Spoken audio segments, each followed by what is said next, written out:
Welcome back to the channel, guys. I get to do this one a second time. I don't know if you guys saw the original video that went live. I guess when it did the processing, it cut it off and my hard drive ran out of space. And for some reason, the video actually, I don't know what happened to the original video, so I have to record it again. This is VIN 0693-693. It is a 2016 083, which is ultra white with LA30 interior, which is the red interior, at IAAI, Insurance Salvage Auto Auctions in Arizona with 76,000 miles on it. And so we don't know if it's a salvage title yet. It could be a total loss, claimed but clean title. And the reason that makes a difference is because if this car is a clean title, you can still fully insure it. You can insure the full value, full coverage. If it is a salvage title, a lot of insurance companies don't like to offer full coverage, so they just have comprehensive or liability only coverage. So we don't know what the title status is just yet. So if you're looking at one to rebuild for, like a cheaper entry into the GSF ownership, this definitely has great potential. No airbags deployed. It looks like a pretty light amount of damage to the left front. It damaged the external oil cooler on that left front corner, the headlight, the bumper, but it does look like it unfortunately got the grille. And the grille, as you know, the entire assembly is like $12,000. That is most likely what totaled this car. And so between that and a headlight, that could potentially be $16,000, $17,000. So then you add paint work, everything else, but you can find a used headlight off of a GS 350 with a triple beam, 2016 and up, for cheaper. And maybe you can get lucky and find a used grille or try to repair this grille. But that's probably what totaled this car. And again, I expect it will probably be a clean title with a total loss, prior total loss history, but we don't know just yet. Production statistics: 648 out of the 2,347 cars for the US 49 were ultra white, and of those 648, 361 had LA30 red interior. That's 15.37% of all US 49 production was this color combo. The most common color combo, and it's like a 1 out of 10 for rarity. You're gonna see pretty much if a white car pops up for sale, pretty likely that it has red interior. 2016, 372 out of the 1,417 cars were ultra white, and of those, 214 had LA30 red interior. As common as they come. 1 of 214. Sounds rare if you're like talking about Corvettes or whatever, but 1 of 214, pretty common for the GSF. Carfax, Epic VIN, and AutoCheck. Carfax shows this as a 3-owner, 1 accident car, February 19th of 2026 to the left front, and it shows disabling damage, probably because it damaged the oil cooler. It was leaking oil everywhere, so it had to be towed. Epic VIN shows this as a 1-owner, no accident car, which is not correct on either front. AutoCheck shows this as a 3-owner, 1 accident car with moderate damage, the same as Carfax. So this is a 3-owner, 1 accident car, the accident being the one in February of 2026. And again, not sure if it's gonna keep the clean title or if it's gonna be a salvage title. So it could be a clean title with a total loss history or a salvage title. We just don't know yet here at the beginning of March 2026. Previous sales. So this car first went on sale in February of 2016 for $87,000 in Alabama. And it looks like they did a dealer trade or something, because then like 2 months later in April of 2016, it was at a dealer in Tennessee, also for $87,000. And then it's finally sold in September of 2016. So 7 months for sale, pretty common to see. These cars didn't sell quickly when they were new, they were very expensive. Hello? Hello? Hello? Hi there, Scott. This is Emma with First Roofing. I'm reaching out in regards to a comprehensive roof. No, we have a brand new roof. We're good. Just replaced a year ago. All right, thanks. So sorry. Telemarketers, man.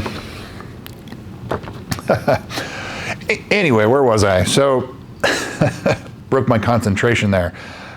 June of 2021, at $54,000 in Tennessee at Lexus of Cool Springs, and it was sold certified pre-owned in 3 days to someone in Virginia. Then it popped up at Carvana, and what's very common to see when these cars go to Carvana is they change locations quite a bit. And Carvana offers you, sometimes for free, but usually you pay like a small fee, a couple $100s, and they'll ship it to your location close to you. So it was for sale in California, then it went all the way over to Florida, then back to Arizona, and then up to New York. And So it went all over the place.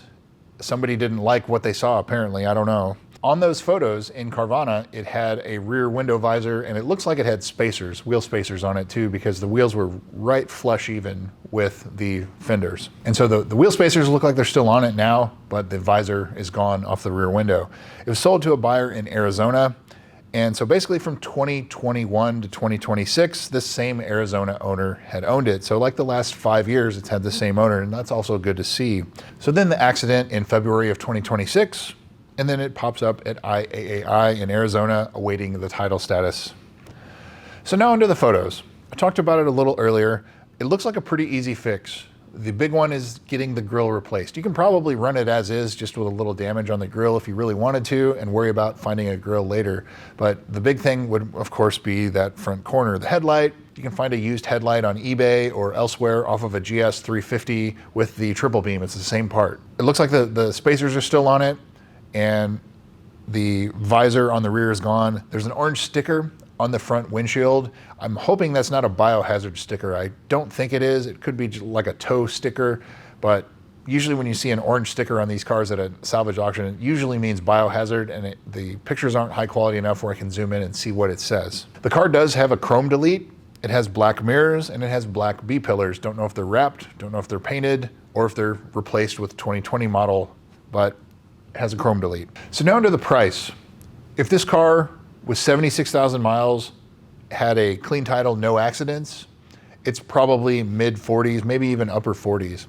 Now, this car with a clean title, but a prior total loss history, probably around 35,000. And if it has a salvage title, that you'll have to get a rebuilt title, somewhere between 28 and 32,000. That's kind of where the market has accepted a rebuilt title GSF, up to about 110,000 miles. That's kind of where the price is. So this may be on the 32,000 side, but if it had 100,000, sub 30. So that means the fees at these kind of auctions can be pretty significant. So that means you have to get this car pretty cheap, like around 20 grand for it to financially make sense. Because if you're doing this to make money on it, to fix it and make money and sell it, you have to get it cheaper than that. Otherwise, the grille is the big thing. And so if you got it around, let's say you get it for 20,000. So then the fees are about 3,000. So you're in at 23,000. So then you have the parts that you have to replace, the oil cooler assembly, the headlight, the grille you can do without, but the fender, the bumper, the paintwork, you're going to be in this car $30,000 when it's all said and done. And at that point, you're pretty much break even. So, but you have a GSF that is well bought, and you can go and drive it, value be damned. Just go drive it, enjoy it. They're fantastic cars, and I think that this would be one that's like that, where you could just fix it, go enjoy it, and it's a very awesome car at that point. It's not particularly well dealer serviced from 2016 through 2021, but basically when this Arizona owner acquired it, somewhere around 28,000 miles, it's been pretty well serviced since then. So the first entry of note is June of 2021, certified pre-owned prep. They replaced the front brakes, brake fluid, 4 new tires. The left rear door arm cover was missing. I don't know what that is. And the JLB recall. So that's the high pressure fuel pumps. Pretty standard for what you saw for certified pre-owned prep. October 21 through February of 2022, post-accident inspection along with front airbag inspection. So it has an unreported accident. This is, the other accident happened in February of 2026. So this car has 2 accidents. It's not just a 1 accident car, but at this point, again, you can put a little bit of weight into that, not like you would if it was a clean title car that had no accidents and then you see this unreported accident. But it was that prior to this accident. April of 2022, the low pressure fuel pump was reprogrammed. So that's the humming or buzzing that you hear in the back seat. That's already done and sorted. May of 2023, a new windshield and the forward facing collision camera was recalibrated. October of 2024 at 61,500 miles, the 60,000 mile service. It does not say whether or not the spark plugs were done. Most Lexus dealers do that, but usually will specify and include the spark plug. Some don't do it, so something to look at. April of 2025 at 67,000 miles, one of the AC servos was replaced, and they did the servo sweep on the remaining servos. They also noted that both motor mounts were collapsed and were replaced there at 67,000 miles. Not very common to see that, so unless this car was driven exceptionally hard, or maybe two foot driven, or doing some burnouts or something like that, but that will do them in.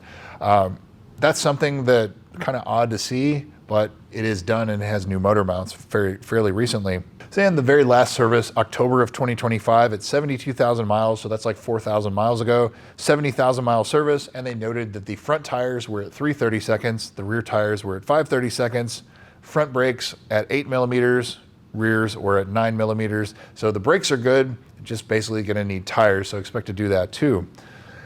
So what's not done? The ZLZ, that's the customer service program for the sticky dash, cracked, deforming, delaminating. The in-service date on this car is September 16th of 2016, so you have until September 16th of 2026 if this car remains a clean title. Lexus excludes a lot of the customer service programs if it has a salvage title or rebuild title, so that's something that may or may not affect this car too. But look at the front lower control arm bushings. The KLG GPS has not been done on this yet, the customer service program for that. So like if you're driving on the main road, it'll show you off to the side road. That update has not been done on this car yet. 60,000 mile service is done. The carbon fiber trim, there's some things that it would need to be addressed. But if the 60,000 mile service, if the spark plugs were not done at 60,000 or 61,500, and now it has 72, if you pull a spark plug and look at it, it looks pretty new, you know that they've been done. If it looks pretty crusty, then these spark plugs definitely need to be changed. The valley plate is the big one, as always on these cars. I see no evidence of it being done, so expect to put some money aside to do the valley plate after you fix the car and get it up and running. But I would say overall, lots of green flags, pretty well-maintained example fairly recently. Expect to do tires, expect to do valley plate, at the least, in addition to, of course, repairing the damage. But it's a runner, it sounds great. If you could get it somewhere in the $20,000 range, it would make sense to repair it, put it back on the road. I would fully expect this car to be back on the road. Whether it's a clean title or salvage/rebuilt title, definitely worth repairing, worth putting back on the road. Fairly average mile example compared to what others are on the market for. So that's what I've got for you guys. VIN 693. Thanks again for watching. We'll see you soon.